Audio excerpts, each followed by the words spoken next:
Hi,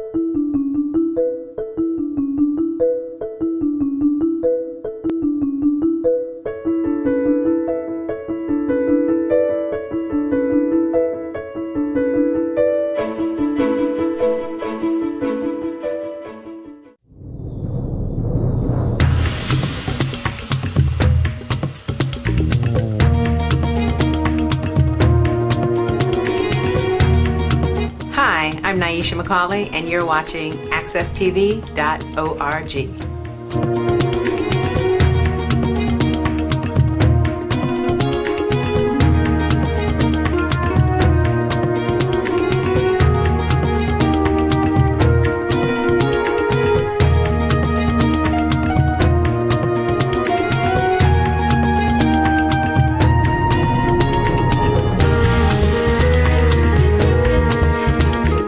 Welcome back to Miss Cleo's Storytelling Corner. And today we have Chief Stewart with us, a wonderful guest, the first fire chief in New England. And we're going to hear his story. He wrote his first book called Hard Climb Up the Ladder.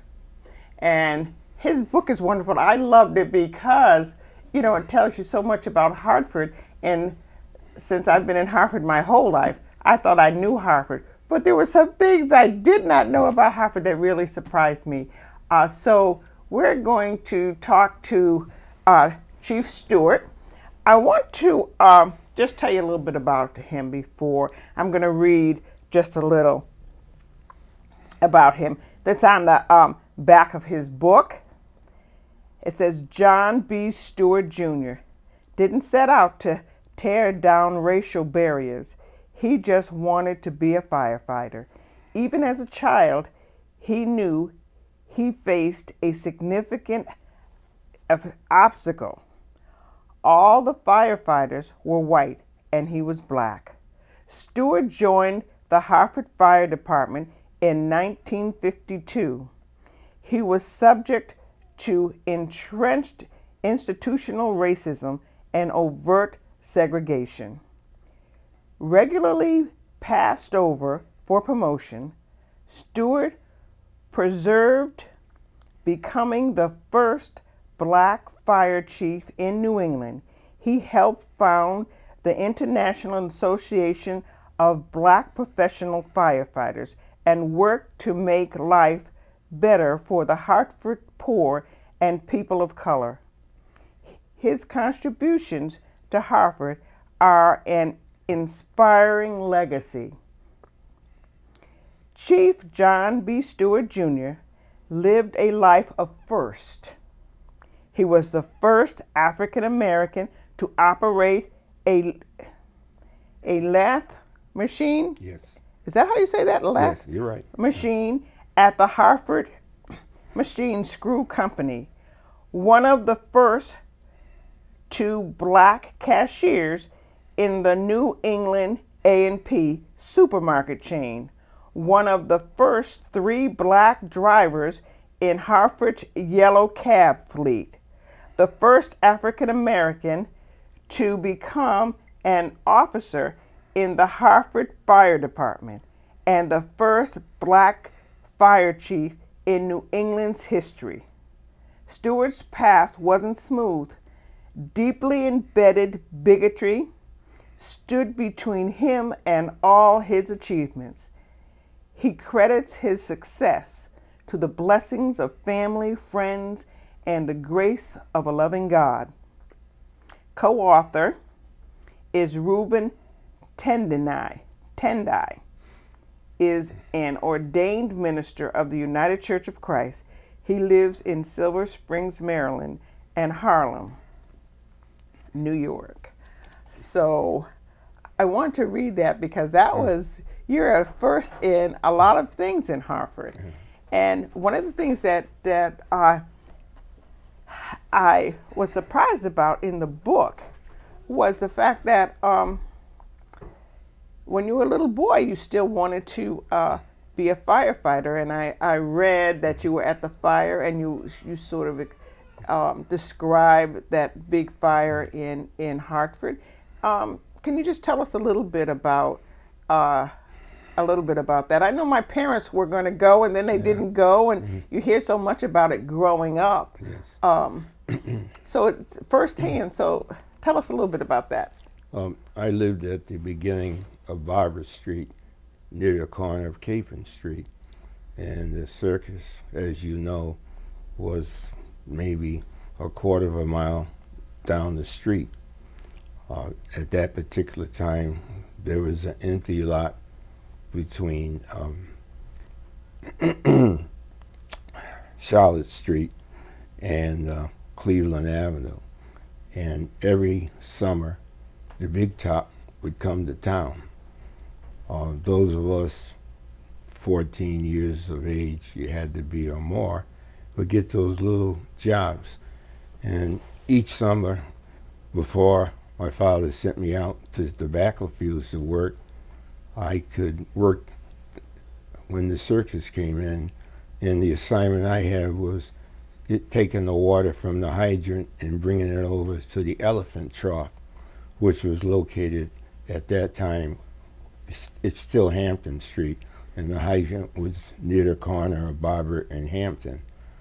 And what you got for it was not money, you got so many tickets.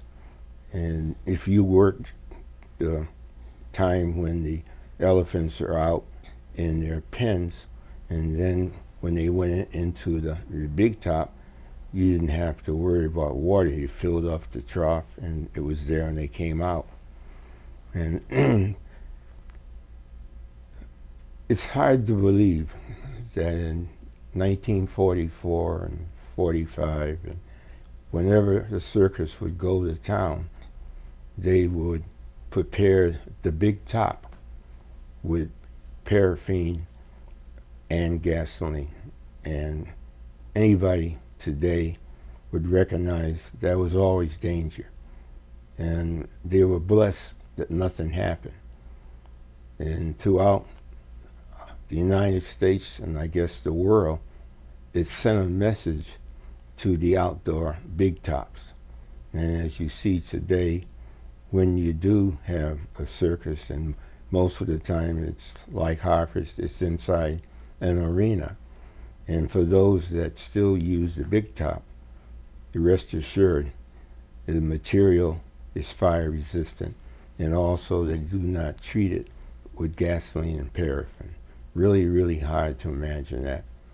And Hartford became known throughout the world, unfortunately, for that circus fire. And I do believe it still has the record of number of people lost in a circus fire. We enacted in Hartford and in the state some of the most stringent regulations about preparing tents and other equipment, and also the fact that we do have the fire inspectors inspect before. Hartford, we're fortunate. We see what we call maybe a big carnival or so, but those tents are still inspected by our local fire prevention aspects within the fire service that do it. So that's an unfortunate blight that no one will ever forget. And I didn't know what to do. And what I thought, I better get home, because if my father called the house and I wasn't there, I should be home. Like any parent, you're interested, because even though we were maybe good children in those days, if we got a chance to sneak over to the circus, then we could do it, and we'd make sure we get back home before our parents come. Or my father would call to see where I was. And I got home. I remember I ran home and sat on the front porch and witnessed the Army vehicles being used as transport, bringing the victims over to the State Armory. It's the day that no one who ever saw that experience will ever forget it, and there's many, many people in Hartford, and I didn't realize there were so many of us to go, because the circus, paying for a circus and taking your family was not easy for the average African American family. And today there are people, my former assistant chief, Richard Epps, his older brother, Billy Epps, the late Billy Epps, brought him to the circus. And while they're interviewing me, I said, well, I've got my assistant chief, and he can talk to you because he was in the tent. And I found out also Harold Lee, another native, his sister had taken him to the circus. And I found when they had the ceremony, I forgot if that was the 50th year or whatever, there were people who came that I've grown up with, didn't realize that they were in the circus fire that day. So something that those who are here will never forget, even if you weren't at the fire, because when you look talk about it yes, a lot, especially when I was a kid, and my parents saying, "Oh, wow, we're so glad that we didn't go that night when they had planned to go." So there was a lot of still conversation in the early '50s, still about that fire. Yes, you're right. Yeah. But down through the years, it led to the city of Hartford and the fire department being a Class 1 city. Besides firefighting, the fire prevention aspect has been the prevailing theme of most cities, but particularly in Hartford. Do they still, the firemen go to the schools and teach children how to get out of the house if there's fire? I remember we had a lot of that coming up. The Hartford Fire Department, as a result of the civil disorders that we had, some people say riots, civil disorders, we found that we had to take a different direction. And the direction before had been, get prepared for the big one. And that was the theme in the fire service and out. You came to the firehouse, and the biggest conversation, what company or who has the most runs, who has the most fires. That was the common theme not too long ago. Mm-hmm. But particularly with the elevation of the late Everett M. Curtin Jr., our department looked to changing to fire prevention and education. I was fortunate that we created a new division in the fire service, Special Services Division. Originally, I was the first officer, a lieutenant, and then when I became captain, it was the role of the administrative captain. You still had to go through your training as a firefighter, because if an emergency, something came up, you prepared to join in with the firefighting aspect. But our emphasis on fire prevention in the schools, full-time, churches, community meetings, the special services there. Also within the Hartford Fire Department Special Services, it's part of our active recruiting. Mm-hmm. We have an Explorer Scout program that was created during my term to encourage youngsters between the age of 14 and 18 become part of an Explorer group. They're comprised of local people, Hartford residents, and we look to it as a force that continues with our fire department integration. Integrate. That's something that we're going to take a break in about a minute or so. But when we come back, I want to talk about, you came into the fire department in 1952. Mm-hmm. See, that's the year I started school, I think, 1952. And I'd like to hear about the name of your book is Hard Climb Up the Ladder. How difficult was it? There were some of the things in your opening that I was surprised about, like the separate rooms in that. So I want you to, when I come back, talk about a little bit of that and how it's changed today. And right now we're going to come back in just a minute. So stay with us and listen to some of our history with the Chief. Be right back.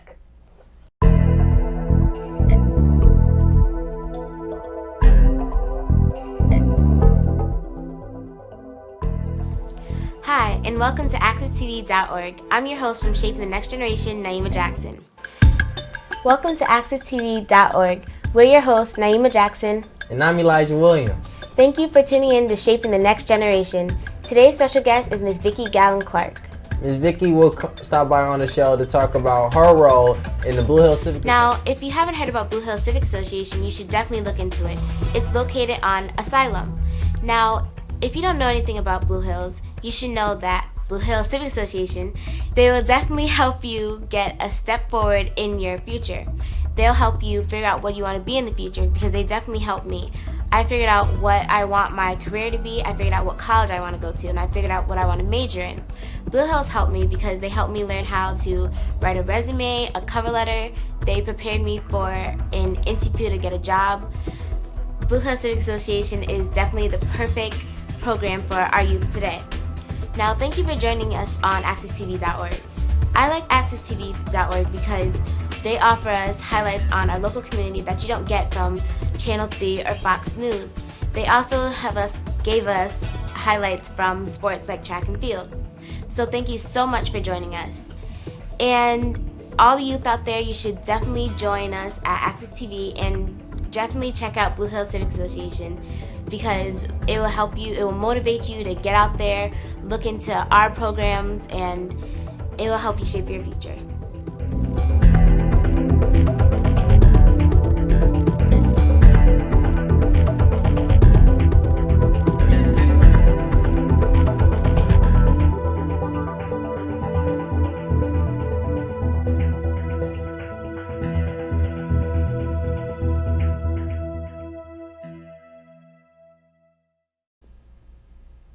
Welcome back, and we're going to talk to, we're talking now to Chief John Stewart, Jr., and he's going to tell us a little bit about how it was in the beginning when I read that you decided to be a firefighter when you were a little boy. You wanted to be a firefighter. You kind of wanted, the only firefighters you saw were white, so you knew it was going to be a difficult road to fulfill your dream. So tell us how you went through that.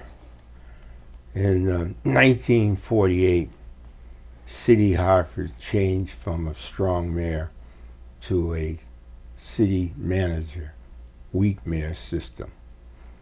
Oh, I never knew we had one. African American, or in those days they said the black community, had complained that there were no people of color in the fire service. There were a few in the police department, the Matt Boldens, Marshall Woods, Donald Harris, those people that had come out of college backgrounds and couldn't get a job teaching school, and they became policemen. Donald Harris left and became a vice principal in his career. But in the fire service, what they said is, the blacks don't ask or don't inquire about how to become a firefighter, because in those days 80% of our fires were in the black communities, so they thought that we wouldn't be interested. But the leaders of that time, the late Dr. Frank T. Simpson, my father, John B. Stewart Sr., John Rogers, Dr. John E. Rogers, Arthur Johnson in his early days in NAACP.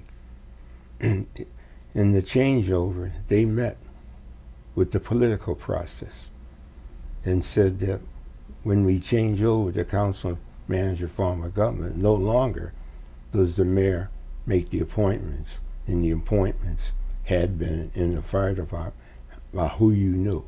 And you would see generation after generation get those jobs. Excuse me, but so it was felt that because there was a strong mayor, that's why blacks were not getting in the fire department? That was the fact, because the mayor did not make recommendations for people of color. And, you know, we didn't have the organizational whereabouts before 1948. So in 1948, the commitment was made by the political process that under the council manager form of government, that they began to run tests. And if the African Americans applied for the fire department and they passed excuse me, a written test and a background check, they would commit. And besides that, the fire department reduced its work week from 77 hours a week down to a respectable 56 hours a week. Therefore, they had to hire a new shift, more or less, because each shift, there were 3 shifts in the fire department. And each shift comprised probably 150 firefighters. So therefore, the city of Hartford ran a citywide test. You had to be a resident in the city of Hartford. And if the blacks applied and they passed, they would hire them. Our chances were very good then because you need to hire 112.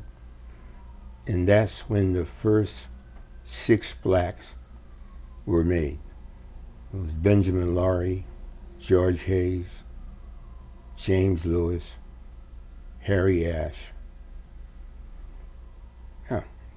1, 2, 3, and Joseph Kitchens. There were 6 that were hired. And with the advent of the testing procedure, and you had to go through training school, they came out, and all of them came out in the top 20 of a class of 112. And they became our first full-time professional black firefighters. Jumping back quickly, the first black firefighter was William Henry Jacklin. William Henry was a substitute firefighter in 1908.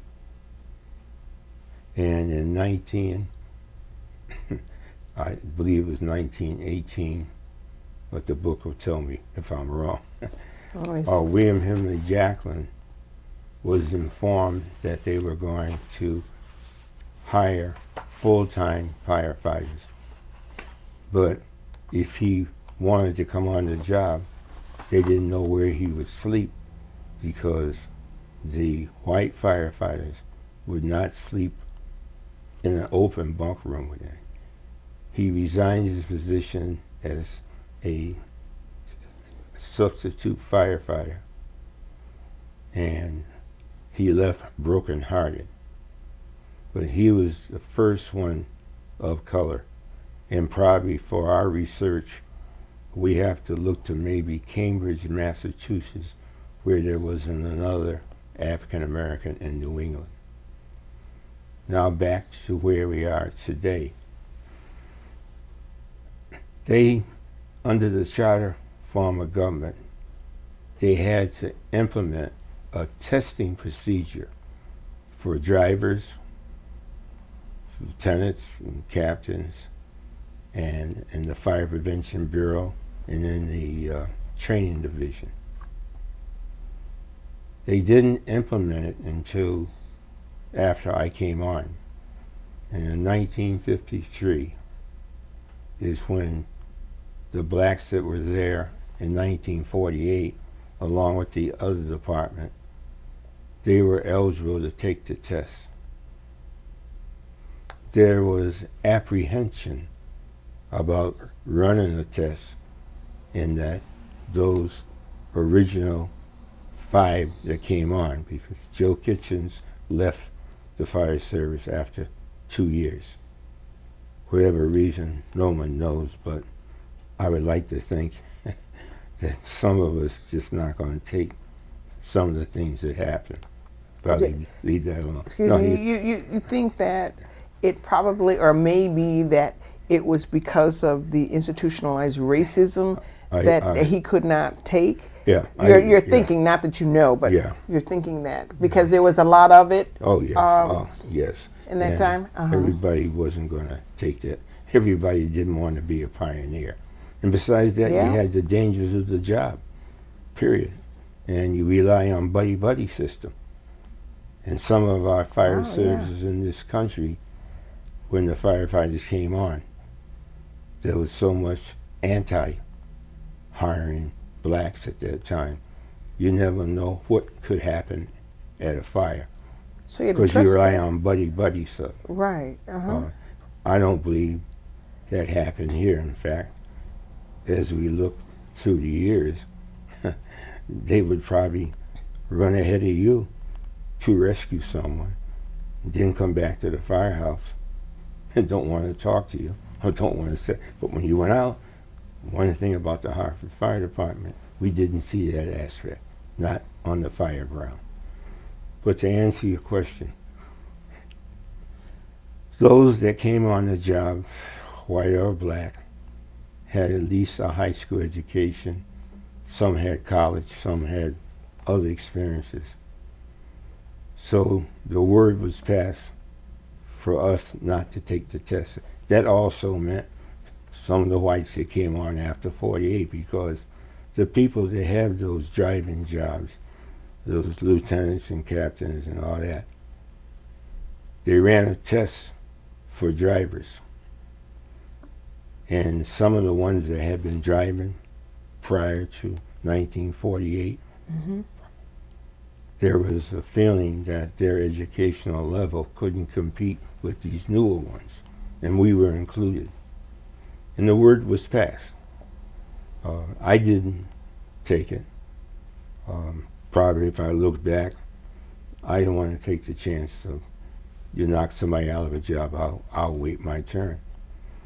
But Frank Davis Jr., who happened to be my cousin, and one of my inspirations for me wanting to come over, because in 1948, I was only 18, you had to be 21 to take the test. Frank took the test. He passed it, which meant that the driver on the shift where he was would lose their position. And now the driver took the test too. Yeah. They both took the test. They took the test, but their academic skills in those days didn't compete. Frank graduated from high school, Weaver High. Yeah, I think Frank went to Weaver High. And Ben Laurie grew up in Norwich. He had graduated from Norwich Free Academy and had 2 years of he was in some academy that was the equivalent of a junior college. And Frank's the only one that took the test. He passed it, and on Blue Hills Avenue, the last firehouse, almost near your shop, it's Company 16. That was a quiet company. It was a residential, not that many fires in an area. So what we call, they buried him, stuck it to him for taking that test and knocking out the driver. That was a punishment. Yeah, and that led to Frank never taking another test. All he wanted to do was serve his 25 years and get out. But he passed the test. I'm not understanding. He passed the test. Yeah. And you say they buried him on Blue Hills Avenue. Well, and that's because he wouldn't get a chance to use his skill as a driver? Oh, yeah, he's going to have it, but you have less fire duty.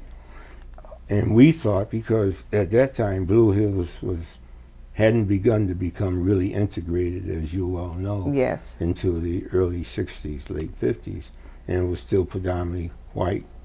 But naturally, we see with the educational level, and we see white in our backyards, Main Street down to Windsor Street, up up to maybe Martin Barber Street.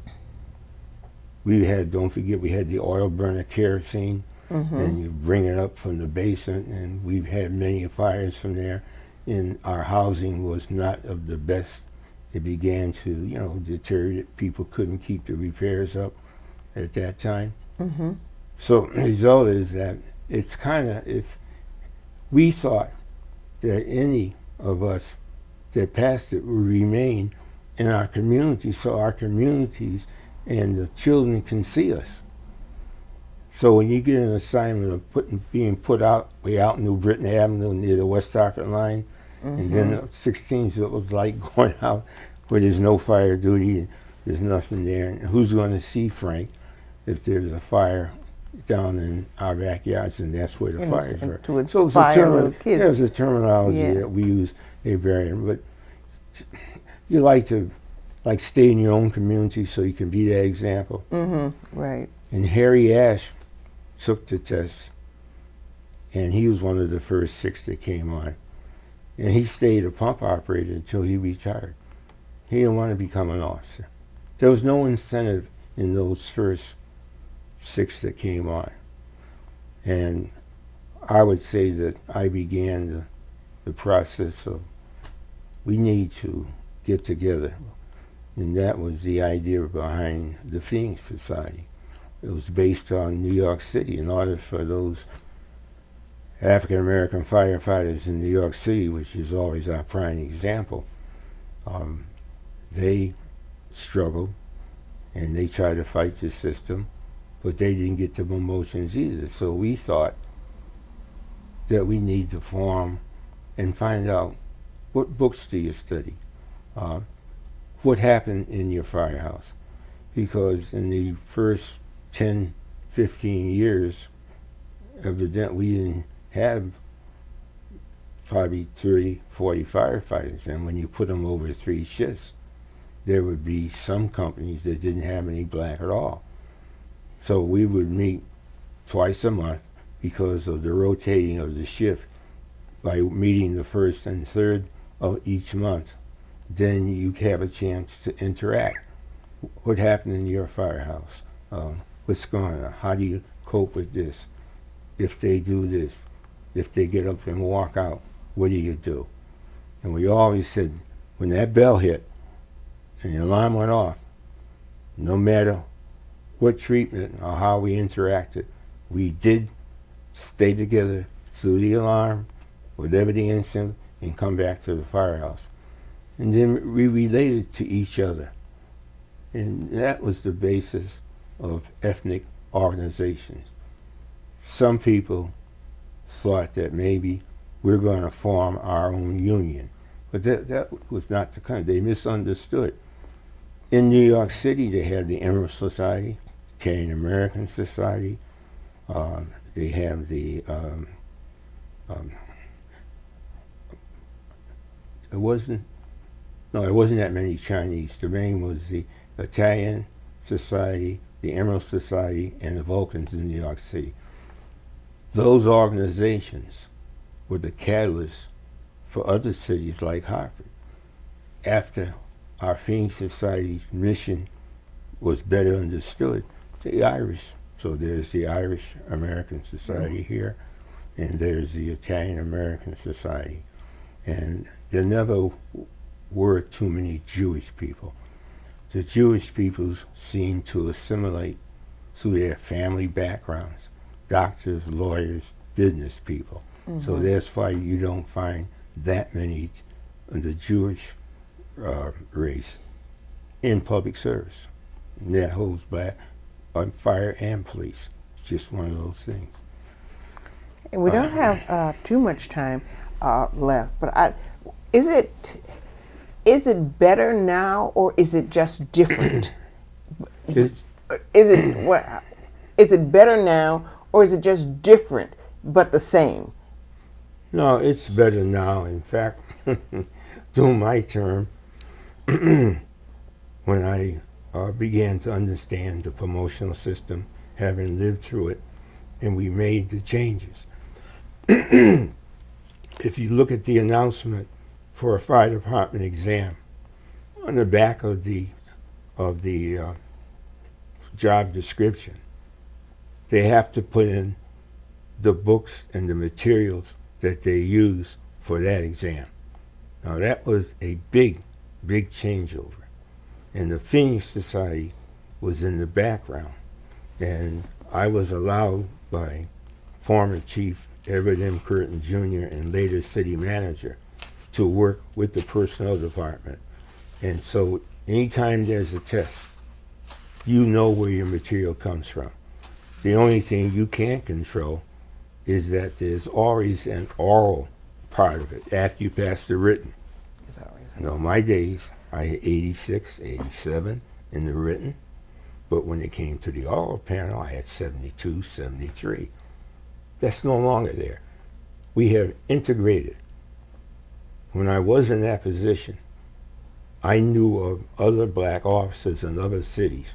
I knew of white officers of other cities. And I could request through the personnel department to locate. So when you come before an oral panel, it looks like the city of Hartford. Hispanic, female, government. What do you know about your city government? What form of government are you working with? And actually, it's a better day. It is a better day. But we still have some work to do. Oh. And yes. We still need to stick together. And it's really important, as you listen to the chief, that you need to know your history. You need to know the things that the events that he has told you. You want to be a firefighter or you want to be a police officer. You need to know that history. So we won't tend to pass or experience it again. Know the history. Know your history in the city of Hartford. You want to grow in the city of Hartford? Know what the city of Hartford is, what it was, what it is, and what we want it to become. And the firemen stuck together. They banded together, and that's why they got what they got. Get that picture? Understand that? Not alone. They had to do it together. And I wanted to read you something, but I won't because we were way out of time. But in his book, it's wonderful. You'll recognize a lot of things in the hard climb up the ladder. And there's a tribute to the black firefighter, and that's right at the beginning of the book. So I'm sure you're going to enjoy that too. And now they do this tribute all over the country, right, Chief? Yes. All over the country, and it started right here in Hartford. So thank you, Chief, for coming. Thank you very much for having me. And I really loved having you here. And we will see you next week. Remember, read a little, write a little. Explore your history. And I'll see you next week.